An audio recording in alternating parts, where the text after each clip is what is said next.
Le mystère du manoir caché dans un petit village pittoresque entouré de collines verdoyantes et de forêts mystérieuses, se trouvait un vieux manoir abandonné. Le manoir, connu sous le nom de « manoir du crépuscule », était un édifice imposant aux murs en pierre grise, aux fenêtres aux volets décolorés et aux toits de tuiles brisées. Les rumeurs et les légendes circulaient parmi les villageois sur ce manoir. Ils disaient que le manoir était autrefois habité par un inventeur génial, mais que depuis sa disparition, il était devenu un lieu de mystère et de légende.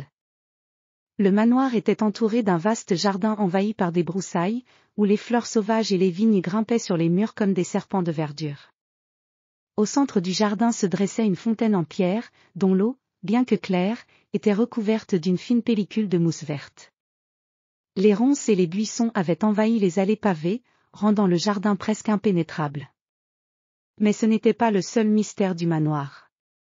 Les villageois affirmaient avoir entendu des bruits étranges la nuit, des sons de machines en mouvement et des éclats de lumière venant des fenêtres.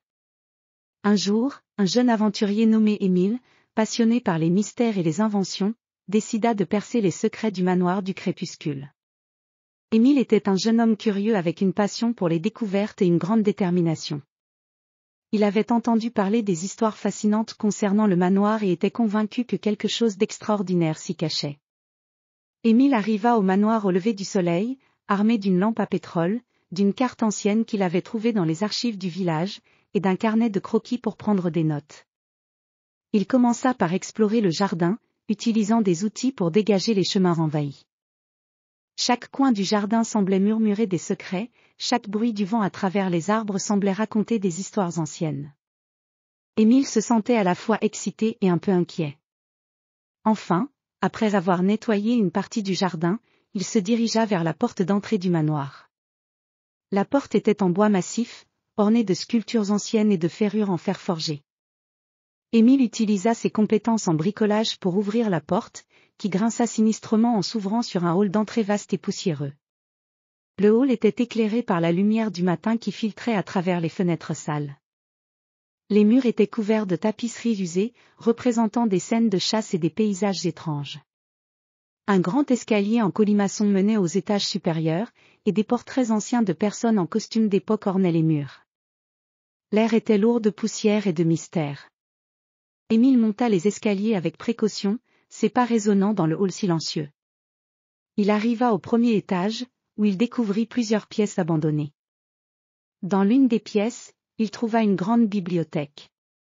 Les étagères étaient pleines de livres anciens et de manuscrits.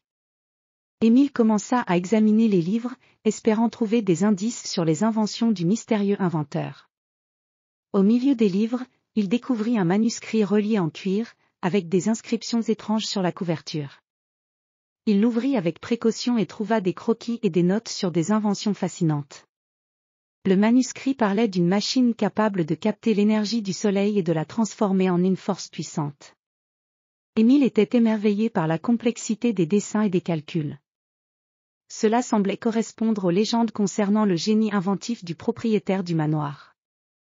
En poursuivant ses recherches, Émile trouva également une clé ancienne cachée dans un tiroir secret de l'un des meubles. Il se demanda à quoi cette clé pouvait bien servir. Sa curiosité grandissait à mesure qu'il découvrait de nouveaux détails sur le manoir.